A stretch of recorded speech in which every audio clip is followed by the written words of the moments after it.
You're listening to The Voice of Russia in London, and we're talking about a possible independent Kurdistan. I'm Tom Spender.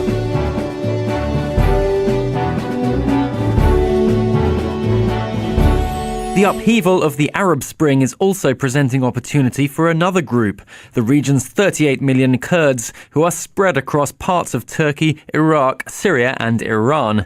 They were denied an independent state when France and Britain carved the region up after the First World War.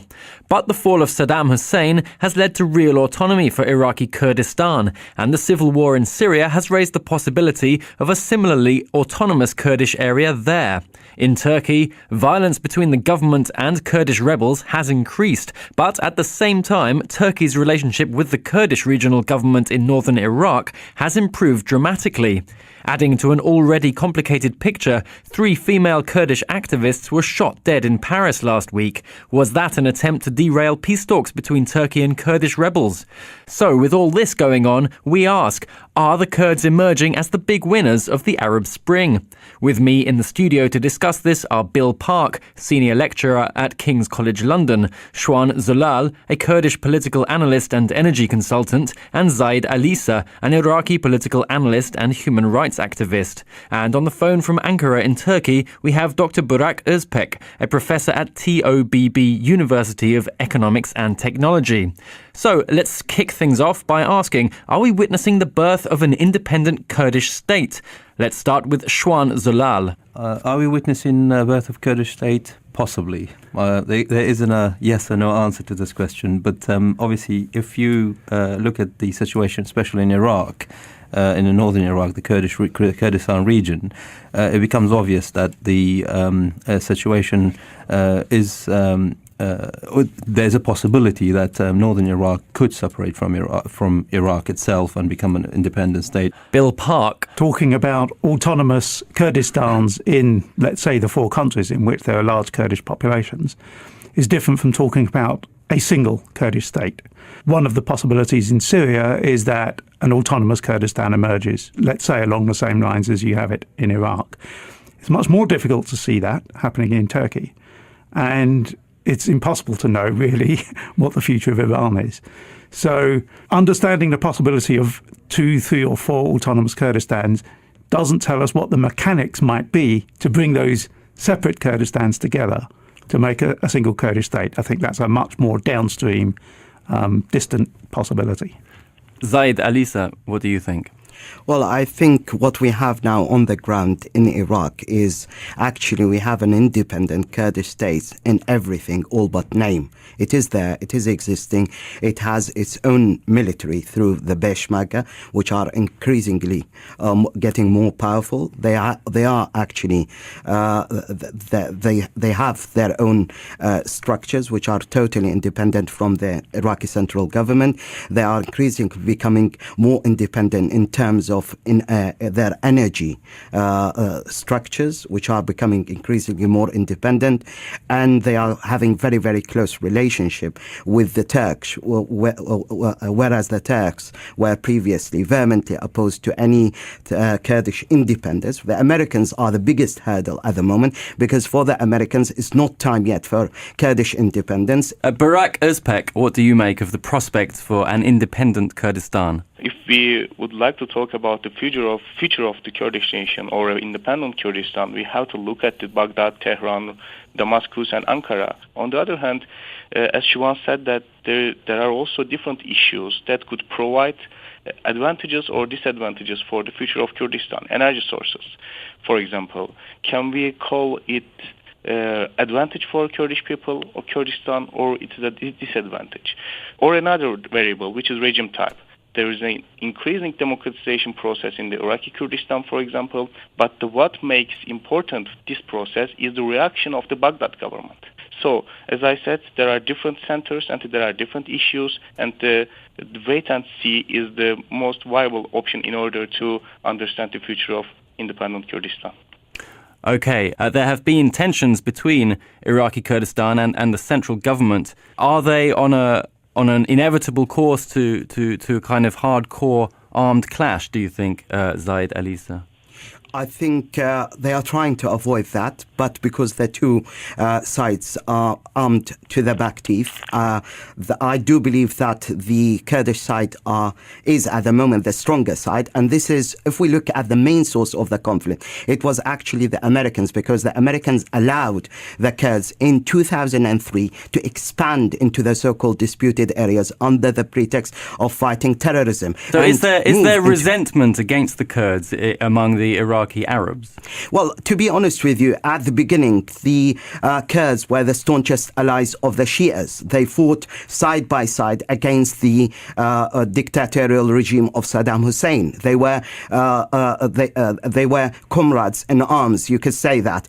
The main, the arch rivals of the Kurds were actually the Sunnis, because the disputed areas, as I said, are dominated by Sunni Arabs rather than the Shia Arabs. But I do believe that the Shias are moving now increasingly against the Kurds because of the violations. The Iraqi Shias see major violations of the Iraqi constitution in terms of the Iraqi army not being able to move freely in those areas. It has been blocked from reaching the Syrian border. That was very, very recently in this summer. The dispute has been certainly simmering since 2008, with the prospects of it sliding from a simmer into a real boil. Okay, Bill Park, is the central government pushing the Kurds towards independence, or are the Kurds pulling away from the central government? Who's responsible? I think it's both. First of all, I think you have to bear in mind that the conflicts and differences between the Kurds of Iraq and the Arabs of Iraq goes all the way back to the foundation of the state of Iraq. Just to take one instance, in the 70s, when the Saddam Hussein government entered negotiations with the Kurds, one of the stumbling blocks to agreement was basically Kirkuk. What were the rights of the Kurds in Kirkuk, which is still an issue to this day. So I'm not sure it's the case that the Americans, in a sense, have created the problem. The problem is two national groups living in one state. What the Kurds want, I think, is, if you ask an Iraqi Kurd, they will say they want independence. If you ask the political leadership of the Iraqi Kurds, they will say, we understand that the time isn't ripe and might never be ripe because of the nature of Iraq and the geopolitical circumstances. So you have very high levels of Kurdish representation inside the Baghdad government. The president, the foreign minister, to name but two, are Kurds. So the Kurds have made an investment in a functioning Iraqi government. However, I think that Maliki increasingly has sought to take more power for himself. This has upset not only the Kurds, it's also upset some Shia, like the Sadrists, and the Sunnis, who are right now, as we're sitting here, demonstrating. The Kurds are better placed in Iraq to express that, because they do have, as has been said, a more or less independent entity. So they are in a position to look at Baghdad and say, well, if we can't make progress in our relationship with Baghdad, we can look elsewhere, which is what Erbil is doing. So I think there's a bit of push and a bit of pull. Maliki, I think, if things turn worse in Iraq, is going to bear a lot of responsibility. And by turning worse, I mean in a relationship with the Sunni Arabs as well as in a relationship with the Kurds. Shwan Zulal, how the government in Erbil, is it ready, let's say, if it is pushed or does want to pull away, is it ready to function as an independent state? Well, the government in Erbil, it is functioning and it is ready to pull away. But as your other speakers alluded to, the problems are not that simple, largely because of the disputed areas, or the Kurdistan region calls it the Kurdish area, which is being taken away, and obviously there are a lot of dispute, and this dispute is not something new. And those areas, especially Kirkuk, is very oil rich. It has the infrastructure, and it could instantly make the Kurdistan region economically a viable state. So the question is not about whether it's ready or not. The question is the regional dynamic. Who's going to support the Kurdish state? What your other speakers raised, Bill especially, about the Shia and Sunni dynamics, I think this has been underplayed, but there is a race for supremacy in the region between Iran and Shia Iran and, in a way, a Sunni Turkey. And Kurds in the middle are the natural allies, because they are Sunnis. Iraqi Sunnis, they don't have much power. They've been marginalized since 2003. They don't have much of the infrastructure or the army to go with it, but the Kurdistan region has that, and it can be utilized. So Turkey has embraced Kurdistan economically, and when the moment comes when Turkey decides to fully engage with Kurdistan and decides on the idea that maybe Iraq is not going to function and doesn't want Iraq as it currently is as a state to be in the southern border, then the future is open. You're listening to The Voice of Russia in London, and we're talking about a possible independent Kurdistan. Burak Özpek, can Turkey engage with Iraqi Kurdistan while still behaving as it does towards its own Kurdish population? Will that work? If you did ask this question 5 years ago, I would say that Turkey will support the Baghdad government in order to suppress the independence of the Kurdish government in Iraq. However, things changed in 5 years. In 2008, Turkish foreign policy dramatically turned in favor of engagement with Iraqi Kurdistan, and the political recognition came. The Iraqi Kurdistan term was used by the Turkish political elite in 2009, and the economic and the political engagement came. And there's a huge commercial volume between two entities. And on the other hand, the Turkey's concern was to find an ally against the PKK terrorism, and the Iraqi Kurdistan was a good option in order to radicalize, in order to externalize the PKK terrorist groups from Turkey. And so the intergovernmental relations between Erbil and Ankara is providing benefits for both sides, economically and politically. However, the point is that there is a Kurdish population in Turkey, and there is an armed conflict between the Turkish army and the PKK terrorists, and the Barzani, the Erbil government, is a variable, is a factor that can affect the process. Nowadays, if you can follow, Turkish government started a negotiation process with PKK leadership, and the Turkish government is eager and enthusiastic to solve the Kurdish problem in order to make a regional policy. But what is the Turkish ambition for its own Kurdish areas? As you know, that for 30 years we are dealing with in Turkey a terrorism problem, and it is undermining the economic stability of country, political stability of country, and the Kurdish problem is affecting Turkish foreign policy towards the European Union, the Turkish-American relations, and after the Arab Spring reached Syria, the Kurdish problem is limiting Turkey to pursue ambitious foreign policy in the Middle East. Yeah, I understand that. I mean, it does seem to me that the wider Arab Spring has, to some extent, dented Turkish Middle Eastern policy, because if Turkey supports sort of self-determination among other people in the world, what of the Turkish Kurds? But what I'm asking really is, what is the envisaged solution to the Kurdish question within Turkey? What does the Turkish government want? All we know is that the Öcalan is talking with a state official, the head of the intelligence office, and they are negotiating on something. But the process is not transparent. But what we know is the Turkish state wants to solve the Kurdish problem by negotiations. If you look at legal documents of the Justice and Development Party, which is the government party, and the Republican People Party, which is the main opposition party, they agree on the EU local autonomy document. This means that a limited autonomy could be given to the Kurdish people in the southeastern part of Turkey, and so a new political entity could be provided, but a very limited political entity could be provided for the Kurdish people in southeastern part of Turkey. So by the help of that, the Turkish government thinks that it could settle the Kurdish issue and to disarm the Kurdish terrorists in the region. Bill Park, how do you see the Kurdish question inside Turkey evolving? There is no way around it. Turkey has to address the fact that Kurds are not Turks, nor are they Arabs, that they have fought long and hard, both through political and terroristic means, to try to get across the point that there has to be some autonomy for the Kurds. That has to be the way forward. The problem is I'm not convinced that there is the political will.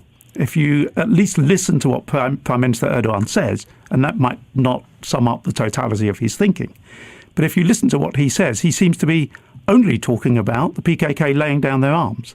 I mean, there are in parallel constitutional negotiations in Turkey for a new constitution, and it's quite clear that Erdogan is against devolution in Turkey. So I'm not quite sure, at least at the level of public rhetoric, what Turkey thinks it is going to achieve by these talks. I think the bigger picture is an interesting one as well, because if you go all the way back to the foundation of the Turkish Republic, first of all, Ataturk did not want the Kurdish province of Iraq to become part of Iraq. He wanted it to stay within what was now the new state of Turkey. And secondly, there was no necessary tension or conflict between Turks and Kurds at that stage. Now, if you want to make an enormous leap of the imagination, the logic in this whole situation is that the Turks and the Kurds actually form some sort of alliance, whatever the details of the political arrangement would be. That's one thing. But I'm talking about the Kurds of the whole region. The problem is Turkey has pursued a path since the establishment of the Republic in 1923, which makes that look almost unthinkable. But the strategic, the political, nowadays the energy logic is that Turkey and the Kurds have a natural strategic relationship waiting out there to be formed. And it's Turkey that holds the key. I'm not optimistic that Turkey has the political will to make that step. But I do feel that the underlying logic of the region is that that's the step that needs to be taken. Shwan Zulal, I have to mention the triple slaying in Paris last week of the 3 female activists. We know that there are negotiations happening now between the Turkish government and the jailed PKK leader, Abdullah Öcalan. What do you make of the slayings? Who might have done it and why? Well, there are plenty of speculations out there, and there's been accusations from both sides, whether the Turkish deep state was involved, whether Iran, Syria, or PKK itself. I think I leave that to speculators, because I can't, I wouldn't I couldn't really comment. But one thing I can say about the incident, it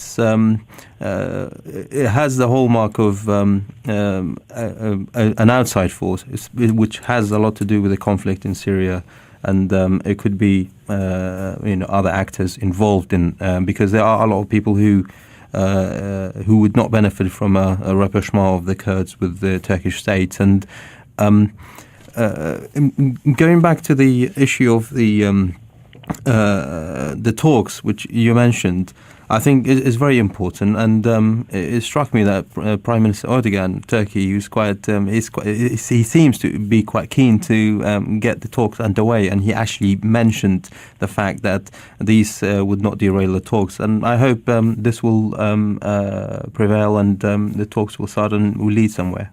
Let's move on to Syria then, another angle to the Kurdish question.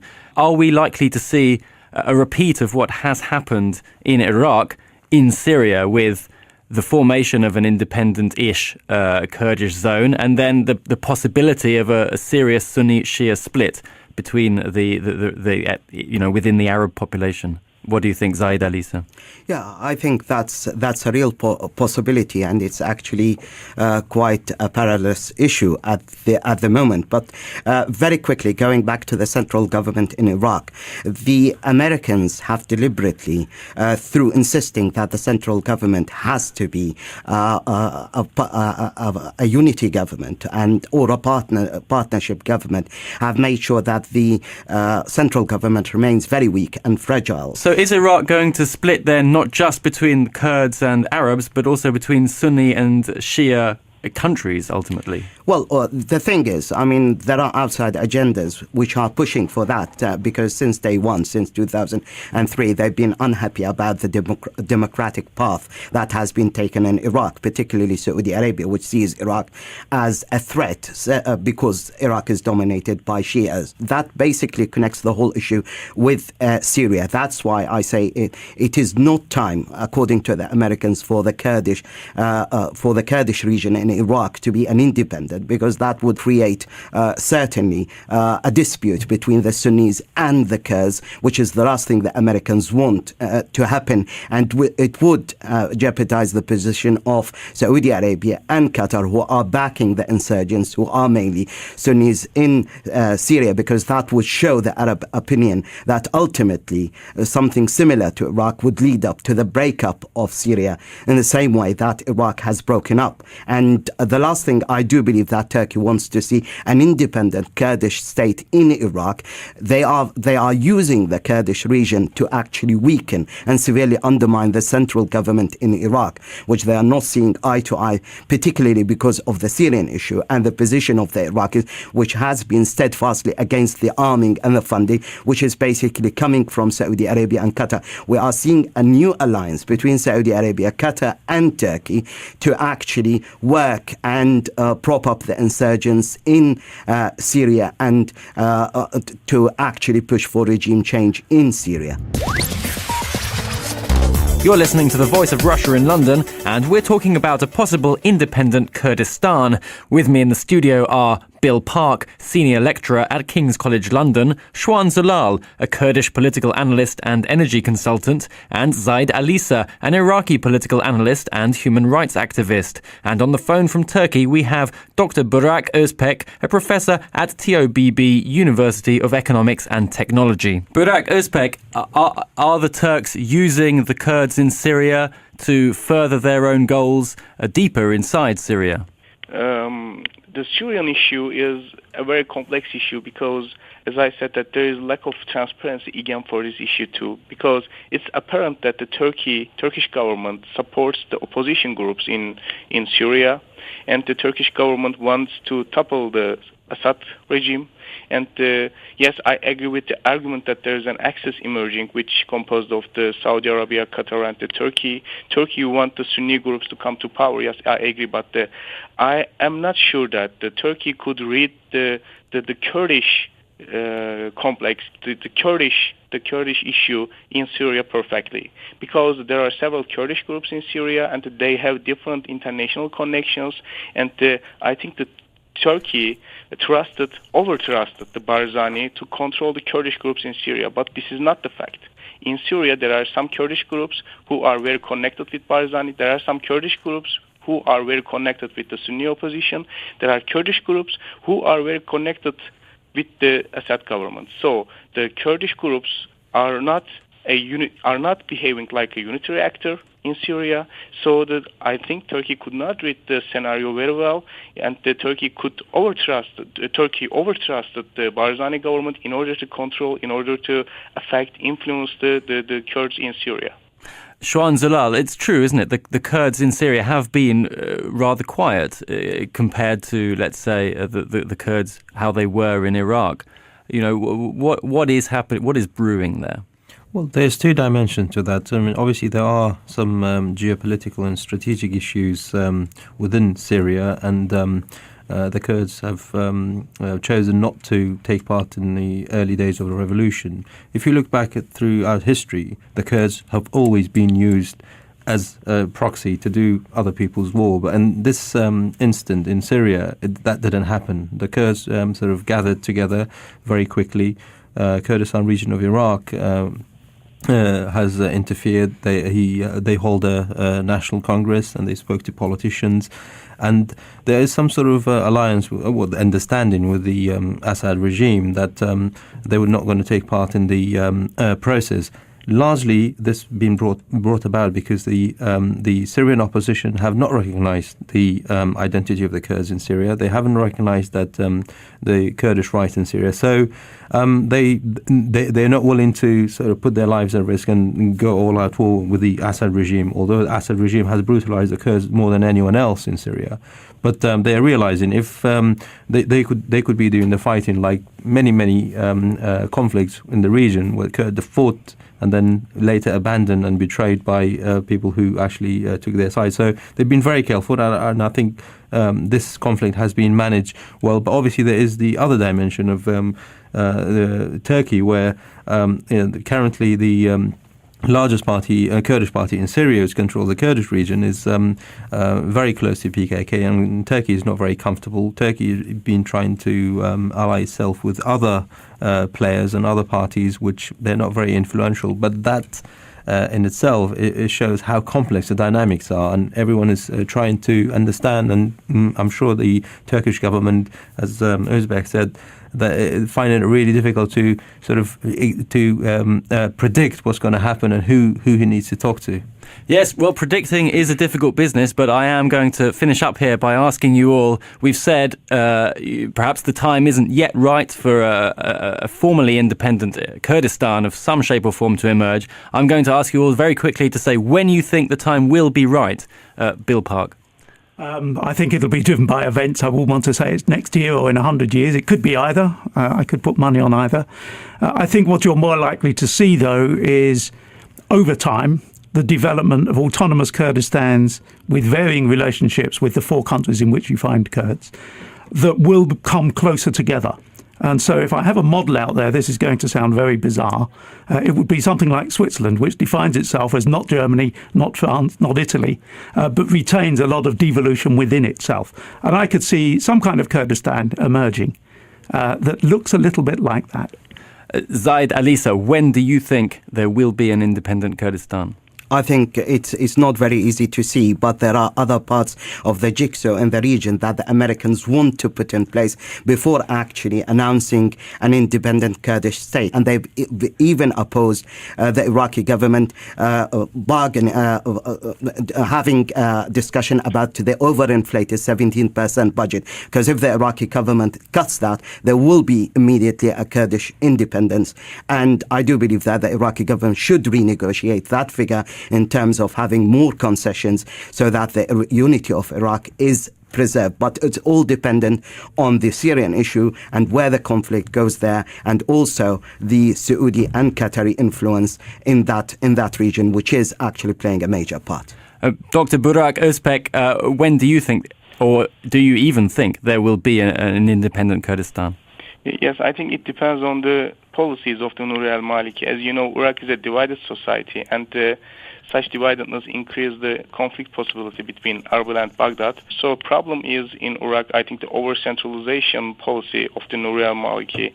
If Maliki wants to create a nation state and to exclude the other groups regardless of their ethnic or religious identity, the ethnic or religious identity groups inevitably think partition. And the experiences of Middle East showed us that the partition process is not realizing without any armed conflict. So we can expect a civil conflict in Iraq in the future, and such civil conflict could produce independence for the Iraqi Kurdistan. Thank you.